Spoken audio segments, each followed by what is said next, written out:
नमस्कार मित्रांनो, स्वागत आहे तुमचं मनी मॅनेजमेंट सिरीजच्या तिसऱ्या व्हिडिओमध्ये।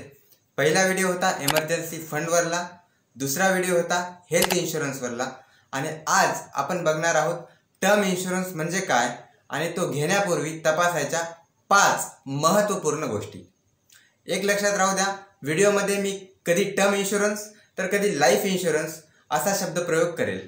दोन्हीचा अर्थ सारखाच आहे, कन्फ्यूज होऊ नका। चला तर मग सुरू करूया।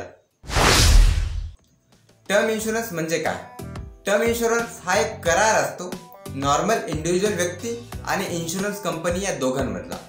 यामध्ये नॉर्मल इंडिव्हिज्युअल व्यक्ती दर महिन्याला 1000 रुपये 2000 रुपये असा प्रीमियम इन्शुरन्स कंपनीला देते आणि समजा दुर्दैवाने जर त्या व्यक्तीचा अचानक मृत्यू झाला तर तो भरत असलेल्या प्रीमियमच्या बदल्यामध्ये ही इन्शुरन्स कंपनी त्याच्या परिवाराला 1 करोड किंवा 2 करोड पर्यंत देखील कव्हर देते, जेणेकरून त्याच्या परिवारावर आर्थिक संकट उद्भवू नये। यालाच आपण थोडक्यात काय म्हणतो, टर्म इन्शुरन्स किंवा लाईफ इन्शुरन्स असं म्हणतो। पहिली गोष्ट, तुमच्या टर्म इन्शुरन्सचा कव्हर वार्षिक उत्पन्नाच्या 10 पट असावा। म्हणजे समजा तुमचं वार्षिक उत्पन्न 10 लाख आहे तर तुमचा टर्म इन्शुरन्स कव्हर हा कमीत कमी 1 करोड रुपये असावा, जेणेकरून तुमच्या परिवाराला सावरण्यासाठी कमीत कमी 10 वर्षाचा वेळ मिळेल।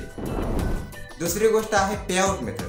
म्हणजे समजा 1 करोडचा कव्हर आहे, ते 1 करोडच्या 1 करोड एकाच वेळेस तुम्हाला मिळणार किंवा एकदा 30 लाख मिळणार आणि दुसऱ्या वेळेस 70 लाख प्रति महिना तुम्हाला भेटत राहणार।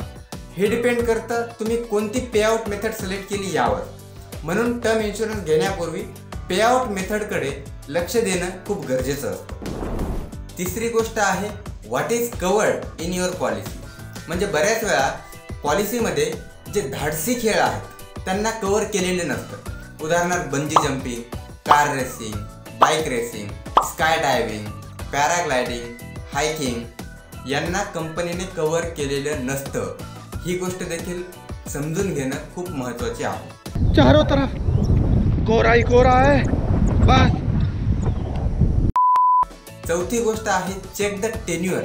म्हणजे किती कालावधीपर्यंतचा टर्म इन्शुरन्स तुम्ही घेतला आहे तो चेक करणं गरजेचं आहे। बरेच जण काय करतात, 25व्या वर्षी 10 वर्षापर्यंतचा टर्म इन्शुरन्स घेतात, तो 35 वर्षापर्यंत काम करतो, परंतु 36व्या वर्षी जर काय बरं वाईट झालं तर तो काहीच काम करत नाही। म्हणून टर्म इन्शुरन्सचा कालावधी कमीत कमी 60 वर्षापर्यंत तरी असावा असं माझं वैयक्तिक मत आहे।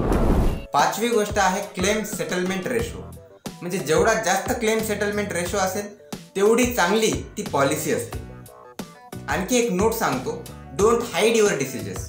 जर एखादा रोग असेल तर तो अगोदरच सांगा, नंतर त्यांना जर कळालं तर पैसे भेटत नसतात। तर हा होता टर्म इन्शुरन्सवरला व्हिडिओ। जर व्हिडिओ आवडला असेल तर लाईक करा, चॅनलला देखील सबस्क्राईब करा, कारण या चॅनलवर stock market, personal finance, company ॲनालिसिसवर आम्ही रेग्युलरली व्हिडिओ अपलोड करत असतो। या व्हिडिओची शूटिंग आणि स्क्रिप्टिंग मी स्वतः केली आहे आणि थंबनेल एडिटिंग ही सचिन दौंड यांनी केली आहे। व्हिडिओ इथपर्यंत बघितल्याबद्दल मनापासून आभार। आपण भेटूया पुढच्या व्हिडिओमध्ये। तोपर्यंत सर्वांना हॅप्पी इन्व्हेस्टिंग।